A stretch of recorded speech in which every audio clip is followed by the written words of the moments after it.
Bismillahirrahmanirrahim. Assalamualaikum warahmatullahi wabarakatuh.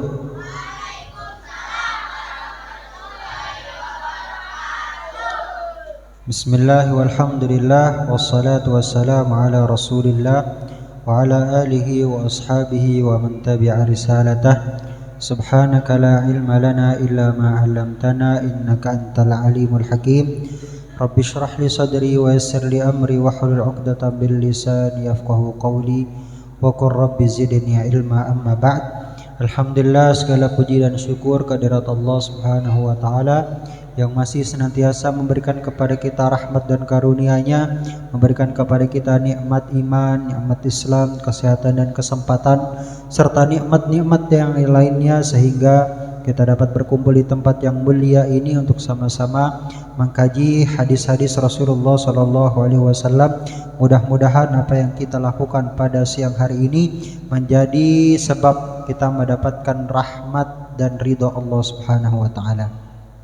Salawat teriring salam semoga tercurah limpahkan kepada baginda alam Nabi besar Muhammad sallallahu alaihi wasallam, kepada keluarganya, para sahabatnya, para pengikutnya, dan mudah-mudahan salawat teriring salam tersebut tercurah limpahkan pula kepada kita umatnya, dan kita berharap semoga kelak kita dijadikan oleh Allah Subhanahu wa taala menjadi bagian orang-orang yang mendapatkan syafaatul uzma. Amin ya rabbal alamin.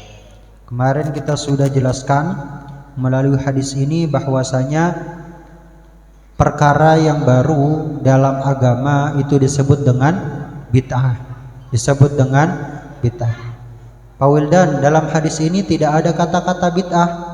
Man ahdatsa fi amrina hadza ma laysa minhu fahuwa raddun. Man amila amalan laysa alaihi amruna fahuwa raddun. Tidak ada kata-kata bid'ah. Lalu bid'ah ini diambil dari mana? Diambil dari hadis lain. Iyyakum wa muhdatsatil umur fa inna kulla muhdatsatin bid'ah wa kulla bid'atin dhalalah wa kulla dhalalatin finnar. Dalam hadis lain Rasul sallallahu alaihi wasallam menjelaskan, kalian berhati-hatilah dengan perkara-perkara yang baru dalam urusan agama. Fa inna kulla muhdatsatin bid'ah. Karena dalam hadis tersebut disebutkan setiap perkara yang baru itu bid'ah. Wa kullu bid'atin dhalalah. Dan rata-rata dari perkara yang bid'ah itu mengandung kesesatan. Wa kullu dhalalatin finnar, dan setiap kesesatan tempatnya ada di dalam neraka. Hadis ini juga menerangkan hal yang sama, bahwasanya larangan untuk membuat perkara-perkara yang baru dalam urusan agama ketika perkara tersebut tidak memiliki dasar, tidak memiliki dalil, tidak bersandar pada dasar-dasar ajaran agama Islam. Makanya dalam hadis ini dijelaskan, man ahdatsa fi amrina hadza ma laisa minhu. Barang siapa yang mengada-adakan, membuat sesuatu yang baru dalam urusan agama, dalam urusan ibadah, ma laisa minhu, yang mana ia bukan merupakan urusan ibadah, ia di luar daripada ketentuan syariat, makanya dia raddun, tertolak. Jadi ada sesuatu yang baru yang di luar bingkai syariat, tapi juga ada sesuatu yang baru yang mana ia di dalam bingkai syariat. Makanya yang menyempurnakan hadis ini adalah hadis Rasulullah sallallahu alaihi wasallam, man sanna fil islami sunnatan hasanatan falahu ajruha wa ajru man amila biha. Barang siapa yang membuat sesuatu yang baru yang baik di dalam agama Islam dan kemudian dikerjakan oleh orang lain, ditiru oleh orang lain, dilanjutkan oleh orang lain, falahu ajruha, maka dia dapat pahala mengerjakan hal tersebut, wa ajru man amila biha, kalau ada orang yang ngikutin melestarikan maka dia juga dapat pahalanya. Jadi pahalanya double, pahala mengerjakan dan pahala kemudian membantu orang lain untuk mengarahkan ke hal-hal yang baik. Jadi bid'ah, ada bid'ah sayyi'ah, ada sunnah hasanah. Nah, jadi perkara yang baru dalam urusan agama ini, ada yang bid'ah sayyi'ah, ada bid'ah yang buruk, yang dia terlarang, ada sunnah hasanah, ada sesuatu yang baik. Jadi tidak semua hal yang baru dalam urusan agama itu selamanya terlarang dan buruk. Ada juga kok yang dia dianjurkan dan baik. Karena ibadah dalam agama Islam ini terbagi menjadi dua macam.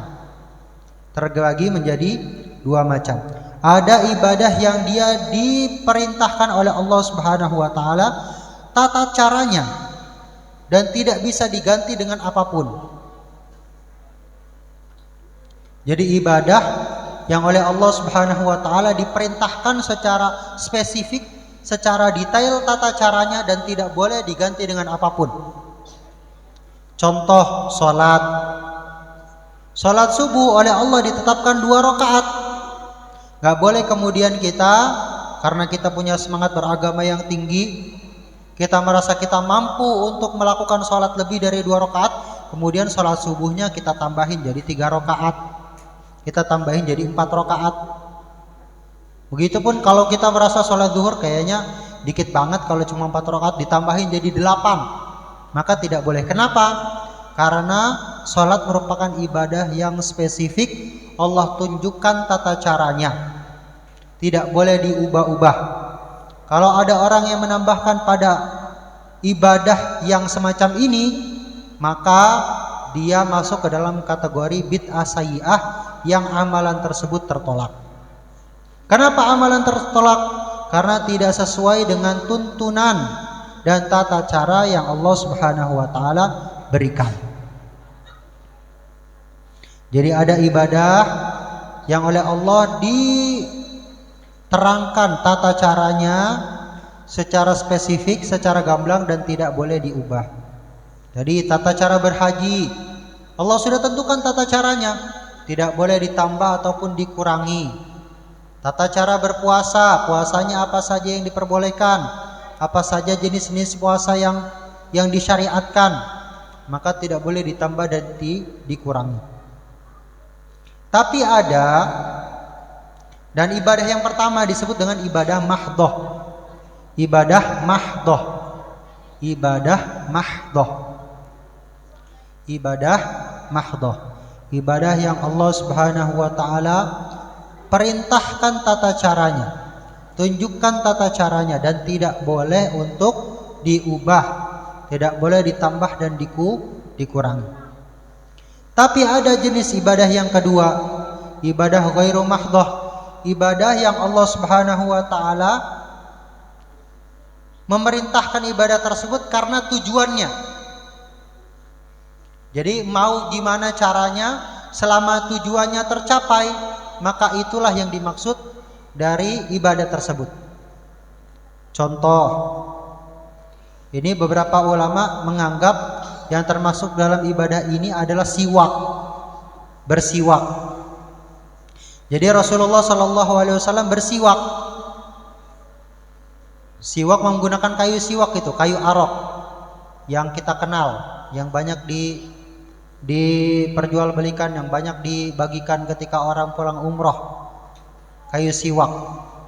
Nah, kayu siwak ini yang dimaksud dengan ibadahnya bukan bersiwak dengan kayunya, tapi tujuan daripada bersiwak. Apa tujuan daripada bersiwak? Membersihkan mulut, menjaga kesehatanmu mulut. Kalau menjaga kesehatan mulut tersebut bisa dilakukan tanpa kayu siwak, maka itu juga dapat pahala siwak. Dapat pahala siwak. Jadi yang dimaksud dari ibadahnya bukan bersiwaknya, tapi tujuan atau hal yang dihasilkan dari siwak tersebut. Makanya kemudian dalam kitab fikih itu boleh bersiwak menggunakan selain kayu arok, menggunakan bahan-bahan yang keset. Boleh bersiwak pakai kain. Nah, kalau bersiwak pakai kain aja boleh, berarti lebih afdol lagi kalau kita bersiwak pakai sikat gigi. Kita bersiwak dengan pasta gigi, dengan sikat gigi rutin. Karena tujuan dari bersiwak adalah untuk menjaga kesehatan mulut, menjaga kebersihan mulut. Nah itu. Makanya kemudian kalau kita bersiwak selain dengan kayu arok yang dilakukan Rasulullah, itu kan perkara yang baru dalam agama, nggak pernah dilakuin oleh Rasulullah, nggak pernah dilakuin oleh para sahabat. Maka menyikat gigi itu bukan bid'ah, bukan bid'ah.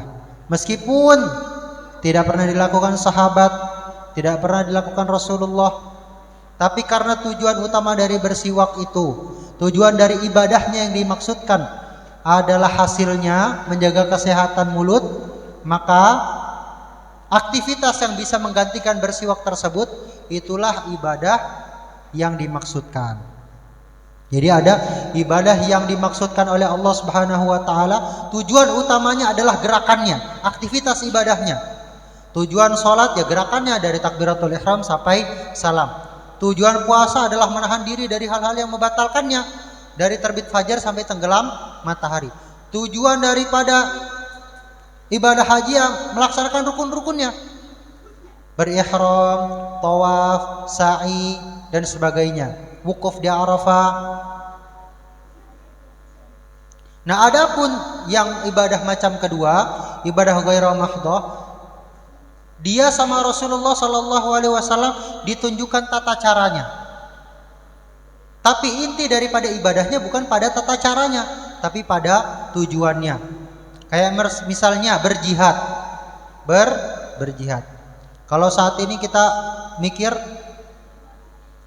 kok kita nggak ikut perang ya? Gitu. Boleh nggak kita membuat peperangan? Lihat Rasulullah Shallallahu Alaihi Wasallam ketika berperang itu tujuannya apa? Nasyril Islam, untuk menyebarkan agama Islam. Kemudian untuk menolong orang-orang yang ditindas. Maka ketika itu bisa dilakukan tanpa perang, maka itu yang dilakukan.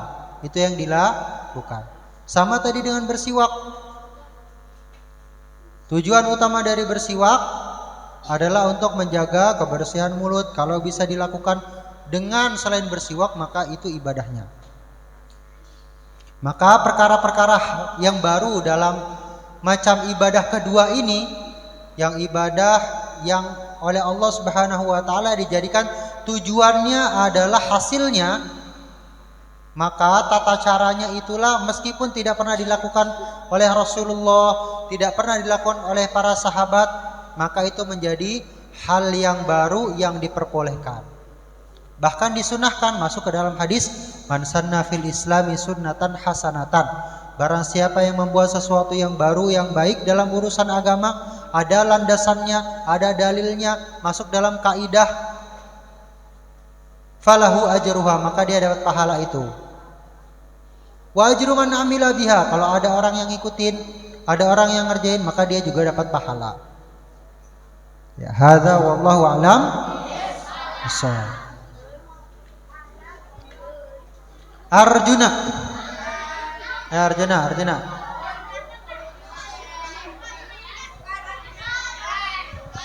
Kelas 5B.